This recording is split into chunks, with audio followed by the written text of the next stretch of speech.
سارے راستے بتا دیے کہ ہمیں کسے فالو کرنا ہے, کسے فالو نہیں کرنا. اب اس چیز کو ہم لاجیکلی سمجھتے ہیں. جیسے آپ ایک شاپ پر گئی, آپ ایک شاپ پر گئی فون خریدنے کے لیے, آپ نے اوپو کا فون خریدا, تو آپ کو صرف جب آپ کو فون لے کر آئیں گی تو صرف فون ہی ملے گا آپ کو. اس کے ساتھ کتنی چیزیں ہوتی ہیں, ایک اس کے ساتھ آتی ہے بک جس میں لکھے ہوتے ہیں ڈو اور ڈونٹس. آپ نے موبائل کے ساتھ کیا کرنا ہے کیا نہیں کرنا, اسے کتنے ٹائم تک چارج کرنا ہے, اور اس طریقے سے اس میں ساری چیزیں لکھی ہوتی ہیں کہ آپ نے دوسرے چارجر سے چارج نہیں کرنا, اور بہت ساری چیزیں اس میں, ساری چیزیں فیچرز ہوتے ہیں, آپ نے فون کو کیسے چلانا ہے وہ ساری چیزیں ہوتی ہیں.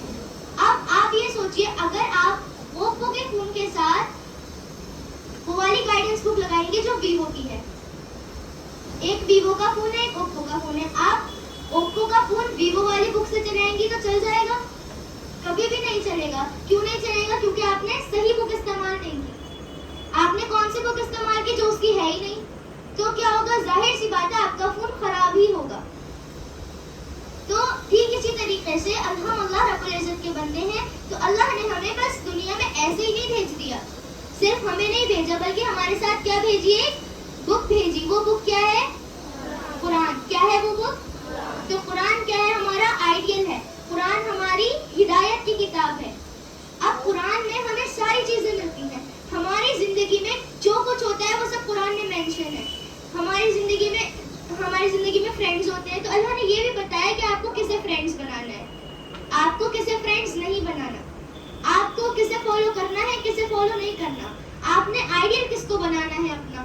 تو یہ ساری چیزیں ہم خود نہیں جانیں گے بلکہ اللہ نے ہمارے لیے کیا کی ہے؟ آسانی کی ہے. ہمارے ساتھ کیا بھیجی ہے؟ ایک بک بھیجی ہے. اس بک کا نام کیا ہے؟ قرآن. کیا ہے اس بک کا نام؟ قرآن. تو اللہ نے ہمارے ساتھ کیا بھیجا ہے؟ قرآن بھیجا. تو ہم اسے فالو کریں گے تو ہماری زندگی صحیح گزرے گی. اگر ہم قرآن کو چھوڑ کر دوسرے انفلوئنسرز کو فالو کرنے لگے, پاکستانی ایکٹرز کو فالو کرنے لگے, تو آپ بتائیے کیا ہماری زندگی صحیح چلے گی؟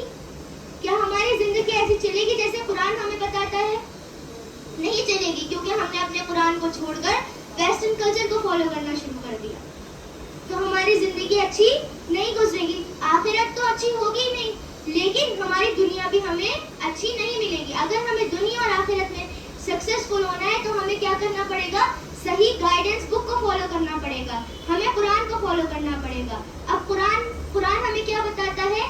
اللہ تعالیٰ نے قرآن میں فرمایا لَقَدْ كَانَ لَكُمْ فِي رَسُولِ اللَّهِ أُسْوَةٌ حَسَنَةٌ. پیارے نبی صلی اللہ علیہ وسلم, اللہ کے رسول تمہارے لیے کیا ہے؟ ایک بہترین نمونہ ہے, بہترین آئیڈیل ہے تمہارا. تو اللہ نے ہمیں کسے فالو کرنے کا حکم دیا؟ پیارے نبی صلی اللہ علیہ وسلم کو. کسے ہمیں اپنا آئیڈیل بنانا ہے؟ پیارے نبی کو. ہم آج کسے اپنا آئیڈیل بنا بیٹھے ہیں؟ پاکستانی ایکٹرز کو, ایکٹریسز کو, اور نہ جانے کتنے ایسے الٹے سیدھے چیزیں. اگر ہم ان سے ملتے ہیں جو ایکٹریسز ہوتے ہیں, جو سیلیبریٹیز ہوتے ہیں, ہمیں بڑی خوشی ہوتی ہے, جبکہ اللہ تعالیٰ قیامت کے دن انہی لوگوں کے ساتھ ہمارا حشر کریں گے جنہیں دنیا میں ہم پسند کرتے ہوں گے. تو جیسے ہم پاکستانی ڈرامے دیکھتے ہیں اور ایک کے بعد ایک ایپیسوڈ دیکھتے ہیں اور بڑی خوشی ہوتی ہے, ایک انٹرسٹ ہوتا ہے کہ آگے کیا آنے والا ہے, آگے کیا آنے والا ہے, ٹھیک اسی طریقے سے اب ہم نبی کی زندگی کو جاننے کے لیے محنت کریں اور ایکسائٹیڈ ہوں اس کے لیے کہ آگے اسٹیپ بائی اسٹیپ انشاءاللہ آج ہم نبی کی سیرت کو جانیں گے. اب آپ کو اتنی بات سمجھ میں آ گئی کہ ہمارے لیے سیرت کو جاننا کیوں ضروری ہے؟ کس کو سمجھ نہیں آیا؟ چلیے اب ہم آگے بڑھتے ہیں.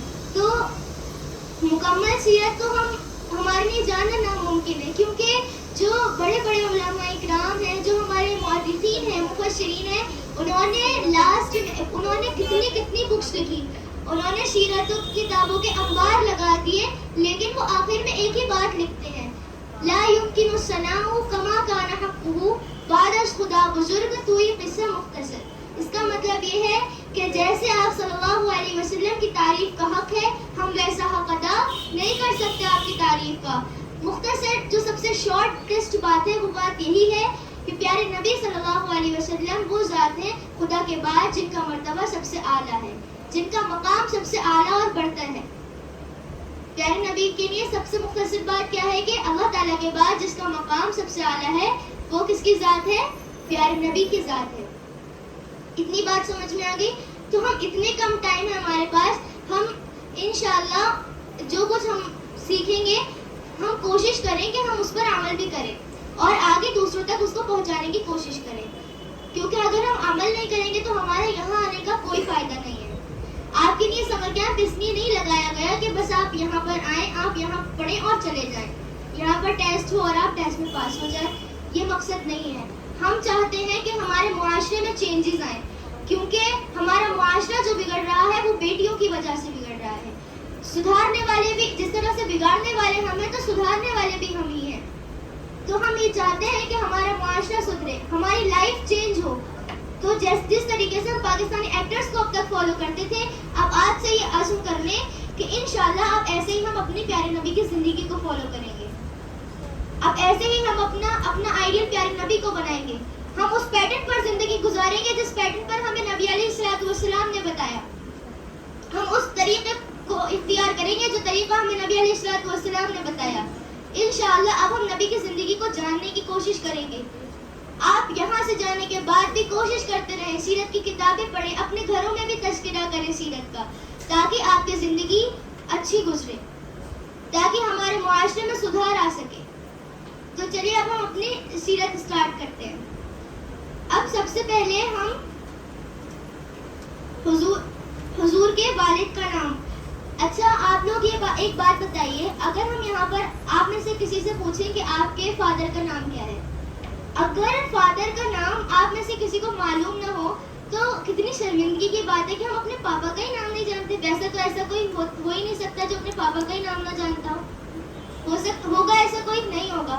ہم اپنے پاپا کا بھی نام جانتے ہیں. اگر آپ سے پوچھا جائے دادا کا نام, دادا کا بھی جانتے ہیں. تو ہم اپنے فادر کا نام جانتے ہیں, ہم اپنے دادا کا نام جانتے ہیں. لیکن اگر ہمیں معلوم نہیں ہو اپنے پاپا کا نام, اپنے دادا کا نام, کتنی شرمندگی کی بات ہے ہمارے لیے. لوگ کیا کہیں گے, لوگ کہ اس کو اپنے پاپا کا ہی نام نہیں پتا. تو ٹھیک اسی طریقے سے جب ہم قیامت کے دن اپنے نبی سے ملیں گے, نبی سے ملاقات کریں گے اور نبی سے کہیں گے نبی ہماری شفاعت فرما دیجیے, تو نبی علیہ الصلوۃ والسلام ہم سے منہ موڑ لیں گے, کہیں گے بتاؤ تمہیں میرے والد کا نام معلوم ہے, بتاؤ تمہیں میری والدہ کا نام معلوم ہے, بتاؤ میری کتنی بیویاں تھیں, بتاؤ میری سب سے چھوٹی میری لاڈلی بیٹی کا نام, مجھے بتاؤ کہ میرے کتنے بیٹے تھے.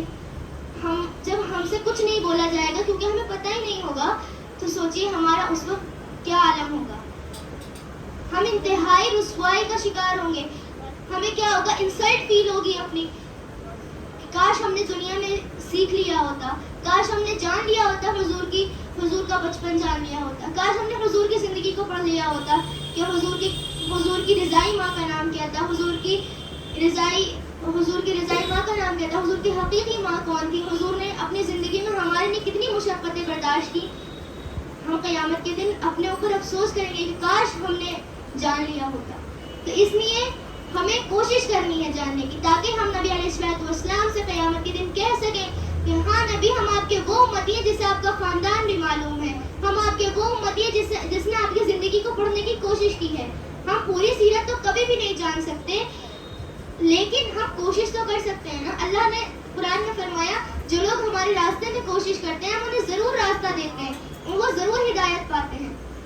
تو ہم کوشش تو کریں انشاءاللہ. جب ہم کوشش کریں گے تو ہم کہہ تو سکیں گے کہ ہاں اللہ ہم نے کوشش تو کی تھی. تو چلیے اب ہم سب سے پہلے حضور کے والد کا نام جانتے ہیں. کیا نام تھا حضور کے والد کا؟ حضرت عبداللہ.